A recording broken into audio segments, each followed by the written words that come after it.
ಪಾಲಿನ ಸ್ನೇಹದಾತ. ತನ್ನುಸಿರ ಬೇಯಿಸಿ ಬಿಸಿರು ಕೊಟ್ಟನು, ಬಿಸಿಲು ಮಳೆಗೆ ತನ್ನ ಜೀವ ತೆತ್ತನು. ನೀರು ಇಲ್ಲದೆ ನೆರಳು ಇಲ್ಲದೆ ಬೆಳೆಗೆ ಕಾಯುತ್ತಾ ಸೂರು ಬಿಟ್ಟನು.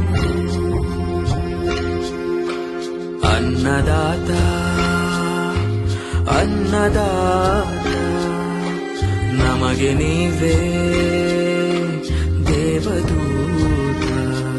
ನಿಸ್ವಾರ್ಥ ಸೇವಿನಿ ಶ್ರಮದ ಯೋಗಿನಿ, ಭೂಮಿ ಬಿತ್ತುವ ಮಹಾನ್